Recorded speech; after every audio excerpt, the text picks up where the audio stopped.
So this particular deck has been on my wish list for a long time.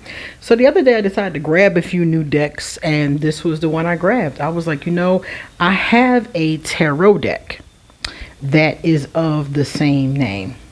I think it's called Ceccoli Tarot. And I was like, oh, this is cool. I like it a lot. It's a fun deck, I must tell you. And it's different. It's a very different deck, I would say. Here you go. Take a look at the back of the box. And I love the images. Some of the images are like, kind of remind me of Candyland. And I have this rug in my living room that has the Candyland theme. So I thought it would be fun to play around with it. So today I'm going to show you this Ceccoli Oracle. My name is QueenAusetHeru, and thank you for joining me for another wonderful edition of Ask an Aquarius. If you haven't already, please hit the red subscribe button and smack the bell. Also, if you like this video, please give it a thumbs up and pass it on to someone else who might be curious about this deck. If you want to get a reading done, please hit me up on social media or on my email. Underneath this video are all of my information. Please drop us a positive comment in the comment section. And if you want to get this deck, I will leave my Amazon affiliate link underneath this video so you can purchase an authentic copy. And underneath here you can see my desk mat, my colorful desk mat. I will also leave a link to that as well. My Patreon is underneath this video. My PayPal and my Cashapp in case you want to send a donation to the channel. All donations are greatly appreciated. Let's see, what else do we have? There's some Ask an Aquarius and ArchAngel Michael merchandise underneath this video too. So let's get started. First and foremost, it has finger holes. I always look for the finger holes on the side first because I have the hardest time opening certain boxes that don't have them. There's nothing on the inside. It's a regular hard box. So that's good news. It's not the standard tuck box that I always end up ripping up. We have, before I get to the cards, we have a guidebook here. And it is not in full color, but it seems to have some pretty... Oh, it's in different languages too. Like just on the back of the box it said the same thing. So they're very short interpretations. Light and dark I would take as upright and reverse. So that's good. Very short interpretations means you won't have to learn or memorize anything long. And of course you can always just use the card itself. Now, the card itself, as you can see, let me put it right here. Oh, look at the back. Isn't the back pretty? The back is really pretty. It is also larger than a standard size tarot deck. I have one right here. So I'm going to show you how much larger. Oh, it's much larger. It's much larger than a standard size tarot card. Okay. So if you're somebody who has small hands, you will need to adjust for that. The back is pretty. I'm feeling it. And this is the first card. So let's take a look. Now remember I said if you didn't want to use the guidebook, you don't have to. But it means that you're going to have to look at the card and decide what you think that means. So you could use these intuitively if you wanted to. Now me personally, I'm going to go to the deck. I'm going to go to the book and see what it is. So number one is denial. Okay. In the light aspect, it says things are not nearly as bad as you feared. Don't exaggerate. The dark says pain and fear are helpful tools that alert you when something is wrong. Don't ignore them. So it depends on if you get it in the upright or reverse, which one it is. When we're finished with these, I'll pull another one at random and read it. So again, I like the artwork. This particular artist, I don't know what it is about this little girl because it's not my typical aesthetic.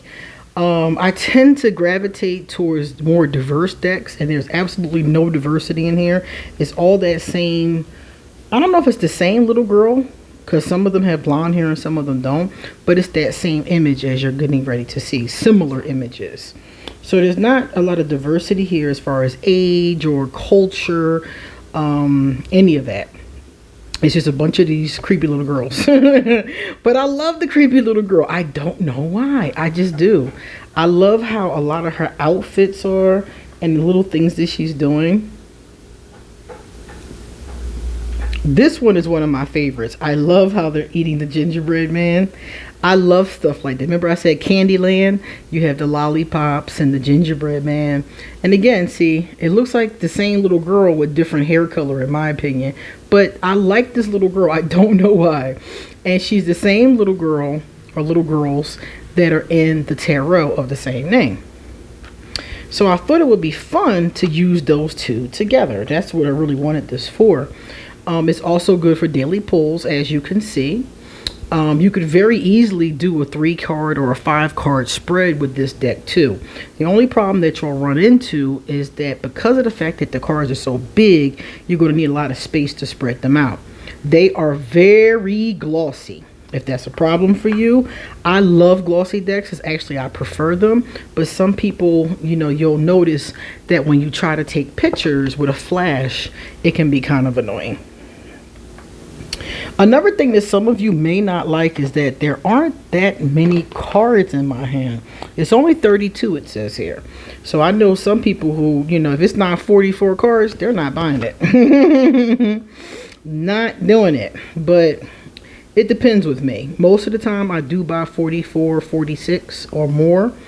But like in this case, if I really like the art, I will go ahead and get it. So for me, it was just a childlike art.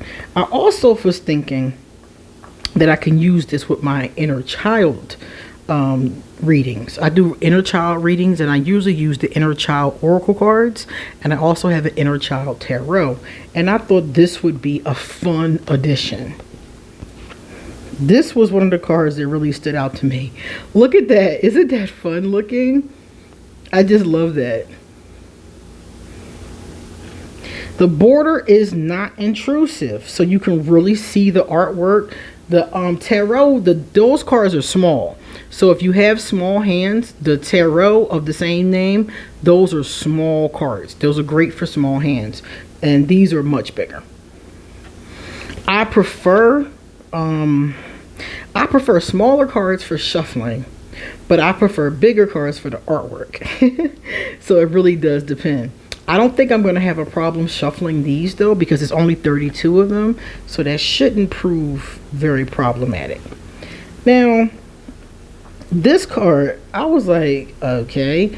First of all, she's feeding a rabbit her breast milk. She's supposed to be a little girl. So little girls should technically not have breast milk.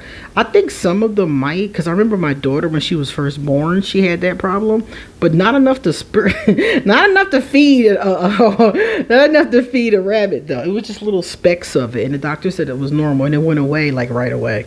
So it wasn't really a big deal, but I do remember that. So this card, for some people, I heard on the internet, was kind of disturbing, and it's another one that's disturbing too. I'm gonna show it to you when I get to it. 15 I like a lot. This is fun. Yeah, this is one of those kind of decks that I've seen people arguing about, because some people cannot take this deck. They just cannot. They feel like it has a, I don't know, I heard somebody called it a number of different names, creepy, you know, things like that. And for me, the little girl can look a little creepy sometimes, but I love her. I don't know what it is about this deck. It just draws me. I really think it's the inner child aspect of it. I really think that's what it is. Now that I'm looking at it, the pinks and the lollipops and the bears and the storybooks, I think that might be what it is. Adorable.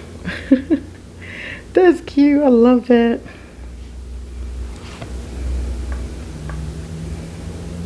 Look at that dress she has on. Wow. So as you can see, you know, they're really cute. They're really adorable. The artwork is very different. And I'm an art person. I love abstract art. So I love some other kinds of art too, but abstract is definitely my favorite.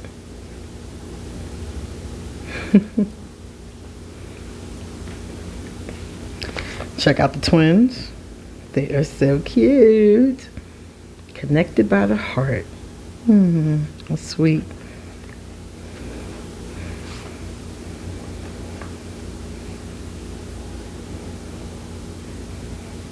Oh, lollipops everywhere. And the fantasy aspect of it is fun too. Like, you know, can you imagine seeing a kid riding a bee that big? You'd be like, what the, what the heck is that, you know? Well, it looks like she's hiding from her teddy.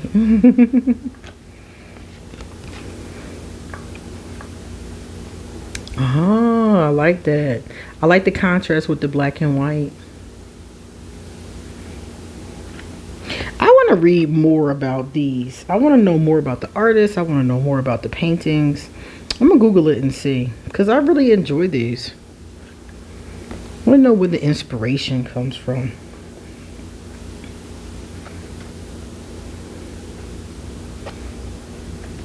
This is cute. Oh, look at that. Look at that. Look at that. That is so cute. I love it. I love the ice cream cone. I love the ice cream. That is so decent. Now, this is another one of those controversial cards I told you about. The fact that Pinocchio is, yeah, looking through her, yeah, doing God knows what. He ain't got no business. Yeah. So let's see what this card is supposed to be portraying. Because a lot of people get triggered by this card. Oh, this is curiosity. Healthy curiosity is a good thing. So, okay, I can see that. Because you know how when you're a kid and you pay, I don't know about you guys if you did this, but some of us played this game called Catch a Girl, Get a Girl. Or some people call it Catch a Girl, Freak a Girl. And it's basically when children are curious about each other's, you know, parts. About kissing or about, you know, slight intimacy. So something like this could happen in one of those games. It's not something that I would want my child on.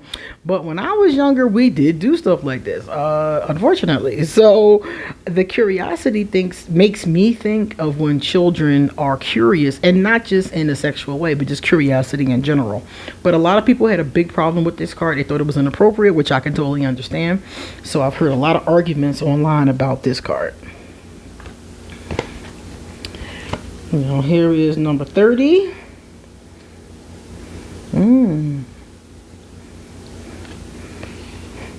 So a lot of people I know bypassed this deck because of those two cards. They just, you know, couldn't get past it. But I mean, honestly, I think that, I don't know. I don't want to see shit like that, quite frankly, you know. But when I look at it, it does remind me of that innocence of childhood. And we weren't like, you know, it wasn't that kind of thing. It wasn't like you were, you know, being exploited or something like that with that curiosity. It was you're little and they're little and, you know, you're trying to see what's going on. So that is the last card. So we're going to find one of my favorites and see what the heck is it talking about. Yeah, let's do the ice cream guy. I like the ice cream guy. Number 28. Yeah, let's do 28. Let's see what 28's about.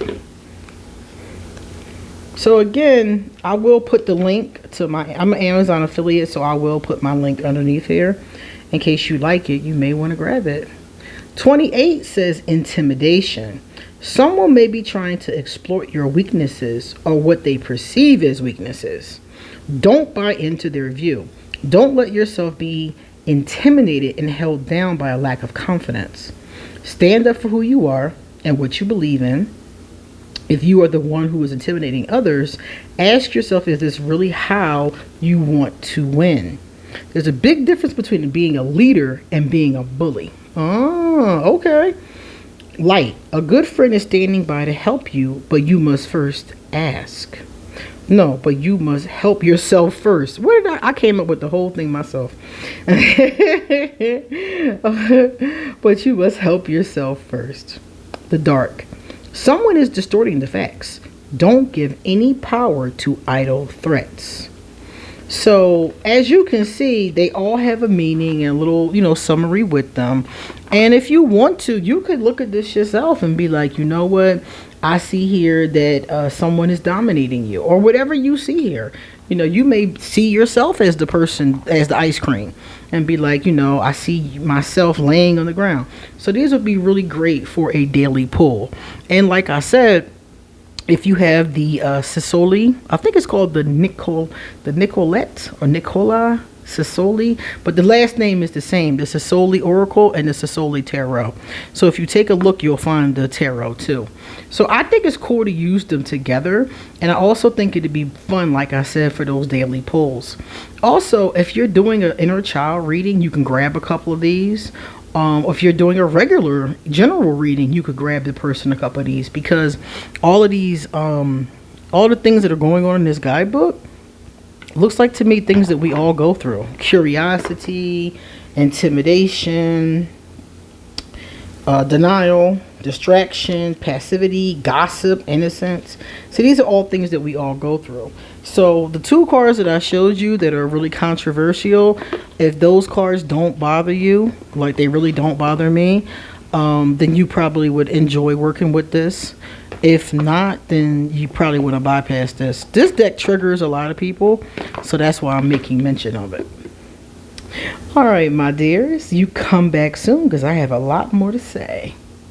See you later.